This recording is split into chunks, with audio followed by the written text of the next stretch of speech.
That's not too bad. We started off rocky, but It started off rocky, then we kind of found our footing. Spent quite a bit of time on the Manga Minute. I don't know if that might become a trend or not. it normally is. That actually, I don't know. it If wasn't it's a that long. problem, maybe I should say. No, It was Felt about 10 like minutes. half of it. No, wait, no, dude, that was like 20 at least. No, dude. I'm looking at the timestamps. That was about 10 minutes. What? Yeah, 10 That's 12 minutes then, at max. Because I thought it was a lot longer, and I was getting kind of worried. I was like, man, we're spending so much time on this, which I mean, I like it. I have no problem, but ratio-wise, it felt bad. Now, I will probably cut a lot out, so this, if you're watching the post-show, this will not be the accurate metrics, but we stopped at like 45, or no, was it? That's 40, we stopped at 49 when we went into the Manga Minute, and now it's 102. Okay. So Right. Wow. That's crazy. yeah. Well, I mean, it was definitely rocky because the topic itself isn't really super interesting. And I feel like it was bad in the beginning because it was just kind of like almost like clerical, kind of like here's what's happening, like stuff like that. And it's less talking about the topic and more talking about how it applied directly, which is kind of like this last week. It's kind of too bad because like we really get into a momentum like later on. That's kind of why I like doing the pre-show because you can build up your momentum already. But, did you hear that water, by the way? I just filled up my drink. That's cool. I was gonna make a footnote. It's like he's filling up water. He's not going to the bathroom. Well, I'm filling up my cup. I will let you metaphorically. Yeah. It's like at work when I go to the bathroom, I generally go to fill up my water cup or whatever at the same time. So I was helping a coworker the other day, and I went to go to the break or to the bathroom, and I was like, I'm gonna go. It's time to go fill up my drink and to make room or something like that. It's really funny. It's hilarious. Yeah. Did he get it? I think so. I got a standing ovation from the whole office. So. Yeah, because they're like, finally he's leaving. Aw. Yeah. No. Yeah, I kind of missed that one in office. It was a pretty solid episode, I think. Yeah. Some good clips. We can cut out the Manga Minute, and probably that's it. We should think of let's see. I want to think of like trending things to like actually hit. So I don't know if you've checked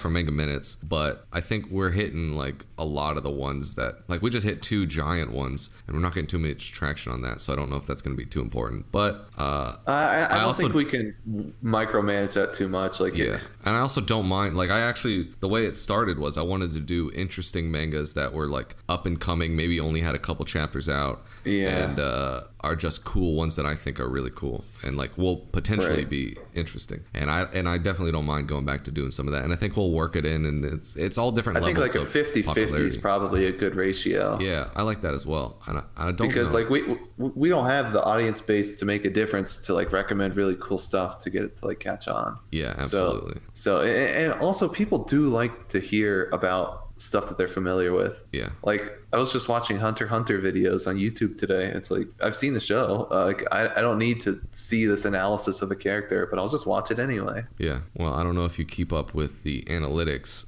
but our best video. So we get probably 10 to 20 views for the actual episode. Cool.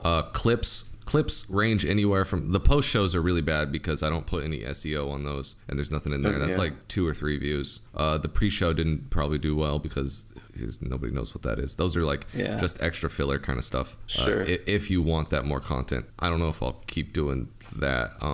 But Faceless Old Men in Anime is doing really well. It's an instant classic with almost 200 views.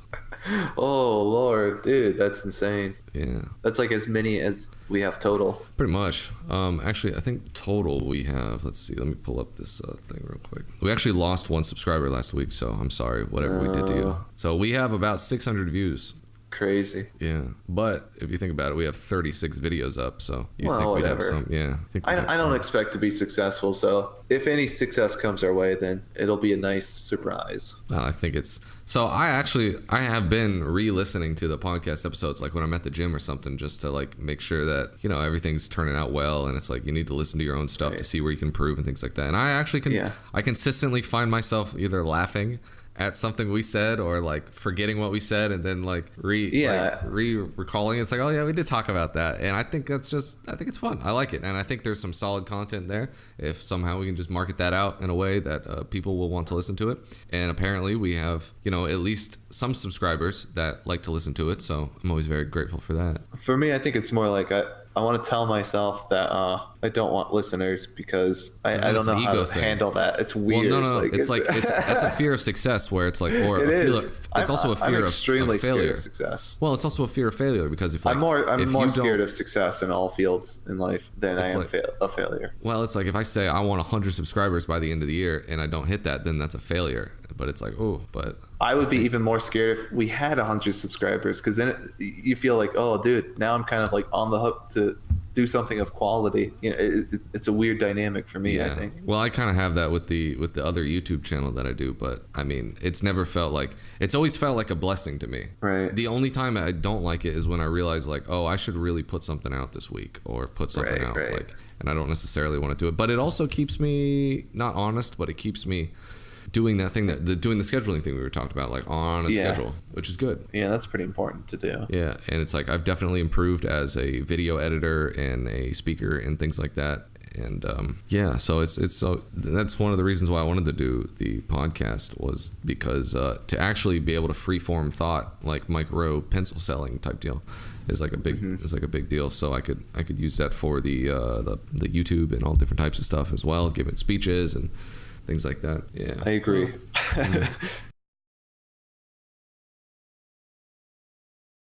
Well, okay. Well, anyway, here's what you do about the food. What you need to do is you need to use that crock pot. So you either get like a roast and you just like make that like pork roast or like beef roast type deal, and you let that simmer for a while, and then you can portion that out onto anything else. Or this is what I would think would be cool, is to get what's it called? Get like a bunch of pork, and then like you can make shredded pork, and you could throw that on anything, dude. You can throw that on rice, you can throw that on noodles, you can throw that on a sandwich, and then that's like it's like the solid meat you can get, and it's pretty cheap.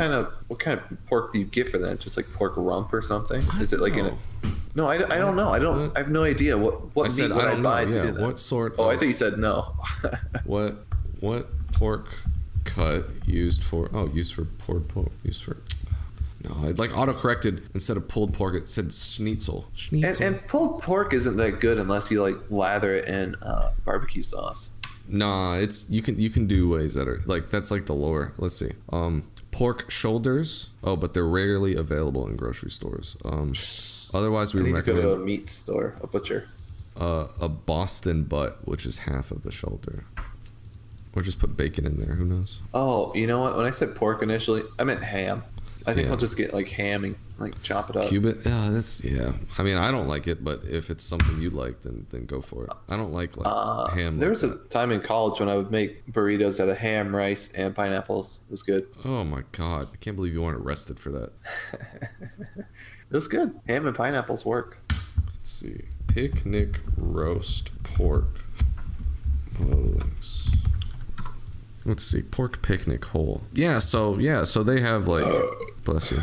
Thanks. Copy, like this sort of thing. This is the sort of pork you use. Like if you can find something like that, you just throw that in the crock pot. Oh, that looks like that would be hard to find. No, it's like in the meat section. So it's just it just says pork. It's just a lump of meat. Yeah, you either want the butt or the shoulder. You throw it in the crock pot. You put like, I don't know. I mean, you got to find a recipe. Like here, let's see. Yeah, see, that's too much work. Yeah, but it's like you make it once and you get the whole week worth of pulled pork. Yeah, I do like that. So you throw in barbecue sauce and apple cider vinegar and some chicken broth, which you have, and then you can get fancy if you want to put some onions in there, some chili powder, anything else that you want to do. Yellow. Actually, this sounds really good. I want some of this now.